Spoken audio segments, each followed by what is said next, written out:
Baleka apha eNxabalesa mna ndingumhlali. Sivuya kakhulu niyandazi uba ndinoteksi walapha, so siyavuya ngoxa sesiselwe indlela ngabantwana bakwavukani ngoba ngaba bebemane besifotela. Namhlanje ngoku siyavuya sithi siyilali yalapho uba sizawuba nendlela besingakwazi uphuma, abantu bebebhubhela apha nabo umntu ufana umse esibhedlela, imoto ayikwazi ukuphuma kuyanetha. Ngoku siyabona ngoku sizawucebelezela, sitsho ukuthi masibonge singabahlali balapha eNxabalesa, abantwana bakwavukani noomasipala bonke nonokhampani zasendlini nasiya, siyabulela ngokungasenzi siyilelana seNxabalesa. Sinikezela oonokontraka kwiindlela ezintathu, ezinye sizawuzinikezelisa ngomso. Uceba uSkotana ungapha eWard 18 kwindlela ebizwa ngokuba nguMgababa, uCouncillor uMatomela ungapha eWard 17 kwindlela ebizwa uba nguDlomo Maqumeni, mna ndilapha kwaWard 21 kwindlela ebizwa ngokuba yiNxabalesa. Lena indlela ndikuyo ngu-11.3 kilometers.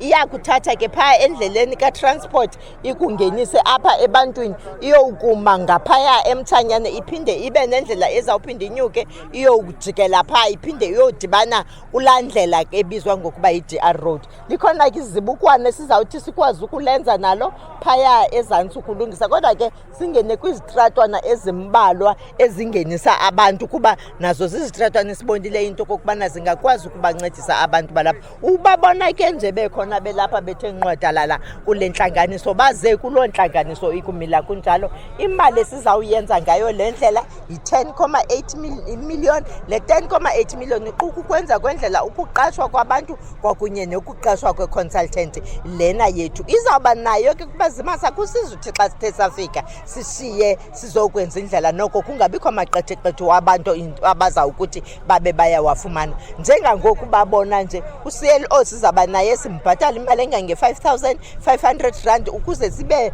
no-washman ababini, nabo ke sibabhatale imali engange-4,500 rand ukuze also okwangoku kuzawuqashwa abantu abalishumi. Njengokuba ubona nje apha kuzawuqashwa abantu abalishumi. Aba bantu balishumi ke ngoku bazawuqashwa bona ngaba babizwa kokokubana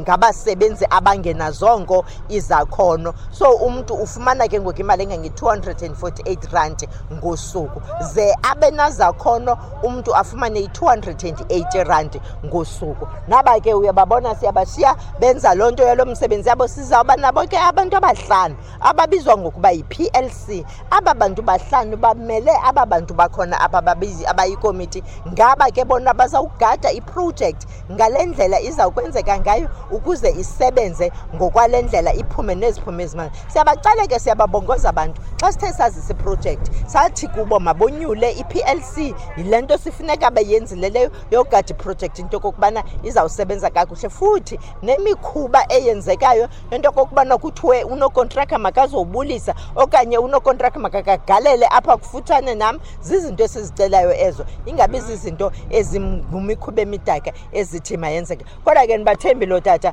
noko umsebenzi bazawuwenza ngempumelelo kuba kudala beyifuna le ndlela into kokubana mayibe ikhona. Enkosi kakhulu.